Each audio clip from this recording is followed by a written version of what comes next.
دنیا کے اندر شاید کوئی ایسا بندہ نہیں ہوگا جس کے ساتھ کوئی مصیبت لگی ہوئی نہ ہو. ہر انسان اپنی کسی نہ کسی پریشانی میں مبتلا ہے. کوئی نہ کوئی ٹینشن اس کو ہمیشہ کھاتی ہے جس کی وجہ سے وہ انسان گھٹتا رہتا ہے. کسی کو کوئی پرابلم, کسی کو کوئی ٹینشن, کسی کو کاروبار کی, کسی عورت کو اپنے شوہر کی, کبھی شوہر کو اپنی بیوی کی. بہرحال کسی نہ کسی کو ہر چیز میں سے کسی نہ کسی چیز کی ٹینشن ضرور ہوتی ہے. تو جب انسان پہ مصیبت کا وقت آئے, کسی ٹینشن میں انسان گرفتار ہو, تو اس وقت اسے کرنا کیا چاہیے. اور میں ایسی بات انشاءاللہ آپ کو بتاؤں گا کہ جس سے آپ کی زندگی میں اگر کوئی بھی ٹینشن آئے گی نا, تو آپ کو وہ ٹینشن ہی نہیں لگے گی. دیکھو ایک صحابی تھے نا, ان کی ایک صحابیہ سے نکاح ہو گیا, شادی ہو گئی. وہ صحابی بڑے پیسے والے تھے اور اپنی بیوی کو ہمیشہ خوش رکھتے تھے. ان کی لائف میں کوئی ٹینشن نام کی چیز نہیں تھی. بہت خوشحال زندگی وہ دونوں حضرات گزار رہے تھے. تو ایک مرتبہ شوہر نے, صحابی نے خوش ہو کر بیوی سے کہا, صحابیہ سے کہا کہ بیگم آج تم جو کچھ مجھ سے مانگنا چاہتی ہو مانگو, سوال کرو, میں تمہیں ضرور لا کر کے دوں گا کیونکہ آج میں بڑا خوش ہوں. تو بیوی نے کہا اپنی بات سے مکرو گے تو نہیں, یعنی کہ یہ تو نہیں کہو گے کہ نہیں میں یہ نہیں دے سکتا. کہا جو کچھ مانگو گی میں ضرور دوں گا, آج تم سوال کر کے دیکھو. تو بیگم نے کہا کہ اے میرے شوہر, اگر تم مجھے دینا ہی چاہتے ہو تو پھر مجھے طلاق دے دو. جیسے ہی اس بات کو سنا, شوہر کے پیروں کے نیچے سے زمین نکل گئی. کہا بیگم کیا کہہ رہی ہو, ہماری زندگی میں تو کبھی کوئی کھٹ پٹ ہوئی نہیں ہے, کبھی ٹینشن نام کی چیز ہی نہیں ہے, تم کیا کہہ رہی ہو, طلاق مانگ رہی ہو. کہا جبھی تو مانگ رہے ہیں, اگر آپ دے سکتے ہو تو پھر طلاق دے دیں, اور ورنہ پھر ہم سے یہ بات مت پوچھیں. اور آپ نے وعدہ کیا ہے کہ آپ جو کچھ میں مانگوں گی آپ مجھے دیں گے, مجھے طلاق چاہیے. تو انہوں نے کہا اتنا بڑا فیصلہ اتنی جلدی میں نہیں کر سکتا. بہرحال ہم آقا علیہ الصلوۃ والسلام کی بارگاہ میں چل کر نبی سے فیصلہ کرائیں گے کہ یہ بات ہے اور یہ ہم سے طلاق مانگ رہی ہیں, کوئی وجہ بھی نہیں بتا رہی ہیں, لہٰذا اگر نبی کہیں گے تو میں تم کو ضرور طلاق دے دوں گا. یہ دونوں میں بات ہو گئی. پھر شام کا وقت آیا اور دونوں حضرات, یا شام کو بات ہوئی, صبح کا وقت آیا, دونوں لوگ میاں بیوی اپنے گھر سے نکلے حضور صلی اللہ تعالیٰ علیہ وسلم کی بارگاہ میں جانے کے لیے.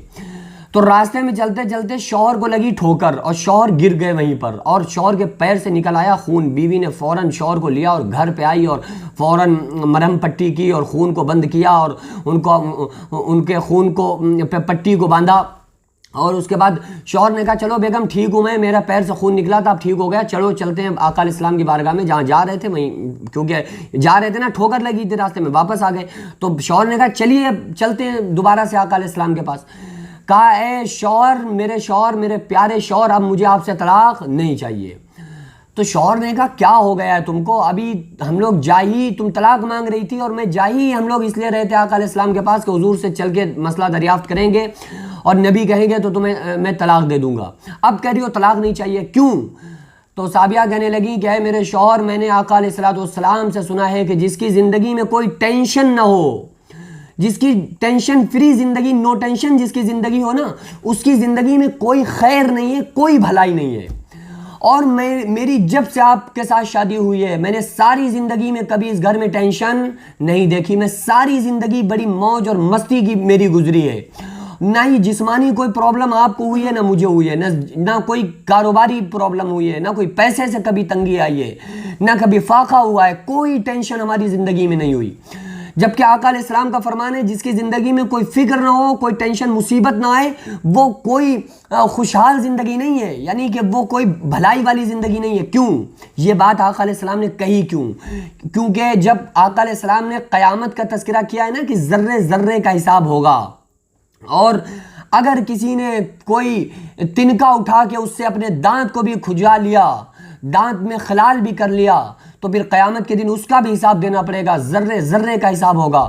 تو صحابہ نے کہا یا رسول اللہ صلی اللہ علیہ وسلم, تو پھر تو کوئی حساب نہیں دے سکتا. اور آقا علیہ السلام نے فرمایا اپنے تمام ہر وقت صدقہ کیا کرو, ہر بات جملہ بولنے سے پہلے صدقہ دو. صحابہ نے کہا یا رسول اللہ یہ بھی ہم نہیں کر سکتے. تو آقا علیہ السلام نے ارشاد فرمایا یہ بتاؤ کیا تمہیں بخار نہیں آتا ہے؟ کہا یا رسول اللہ آتا ہے. کہا سر میں درد نہیں ہوتا؟ کہا ہوتا ہے. کہا تمہیں پریشانیاں نہیں آتی ہیں؟ کہا آتی ہیں. کہا تم پر مصیبتیں اور ٹینشنیں نہیں آتی ہیں؟ کہا یا رسول اللہ آتی ہیں. آقا علیہ السلام نے فرمایا تو پھر یہ صدقہ ہے, یہ جو ایک مومن پر تکلیفیں پریشانیاں آ رہی ہیں یہ اس کے جان اور مال کا صدقہ نکل رہا ہے. تو بہرحال جو ٹینشن آ رہی ہے تو اسے یہ نہ سمجھو کہ اس پر کچھ بس ٹینشن ہی ٹینشن ہے, اس پر ثواب بھی بہت بڑا ہے.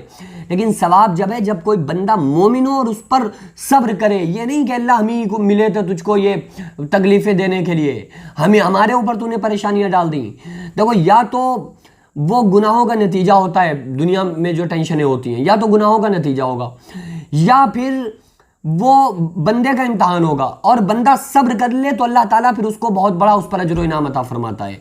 اور صبح سویرے روز یہ مصیبتیں پوچھتی ہیں اللہ سے، سوال کرتی ہیں کہ اللہ ہم کہاں جائیں. اللہ فرماتا ہے میرے محبوبوں کے گھر چلی جاؤ، اے ٹینشنوں، اے فکروں، اے مصیبتوں، میرے محبوبوں کے گھر چلی جاؤ، جا کر ان کے گھروں میں بسیرا کرو. تو بہرحال یہ نیک بندے اگر ہیں، مومن بندہ ہے، اس پر تکلیفیں آ رہی ہیں تو امتحان ہے. ان ٹینشنوں کی بندے کو ٹینشن نہیں لینا ہے اور بس اللہ کے رضا پر راضی رہنا ہے. تو انشاءاللہ تعالیٰ اس کو اللہ تعالیٰ ٹینشنوں کو بھی ختم کر دے گا اور پھر اس کو ایسا اجر و انعام عطا فرمائے گا کہ جس کو نہ کبھی وہ سن سکتا ہے نہ کبھی سمجھ سکتا ہے. کیونکہ وہ اجر و انعام قیامت کے دن ملیں گے نا، تو اس کو انسان سمجھ نہیں سکتا کہ وہ آخر وہ انعامات کیا ہوں گے. اس کا رزلٹ جب ہی ملے گا جب جو آقا علیہ الصلوۃ والسلام نے ارشاد فرمایا کہ اللہ تعالیٰ قیامت کے دن ان لوگوں کو وہ ثواب دے گا جن کی دنیا میں کوئی دعا قبول نہیں ہوئی تھی. تو وہ لوگ یہ کہیں گے جن کی دنیا میں دعا قبول ہو گئی تھی، وہ کہیں گے کاش ہماری بھی دنیا میں کوئی دعا قبول نہ ہوئی ہوتی، تاکہ یہ اجر و انعام جو ان صاحب کو مل رہے ہیں، ان کی دعا قبول نہیں ہوئی تھی، جو ان کو ثواب مل رہا ہے، اجر مل رہا ہے، یہ ثواب مجھے بھی ملتا. تو بہرحال قیامت کے دن کی سختی سے اللہ تعالیٰ بچائے. دنیا تو جانی آنی فانی جانی ہے، انشاءاللہ چلی جائے گی، گزر جائے گی، لیکن آخرت کی فکر ہم لوگوں کو کرنے کی ضرورت ہے.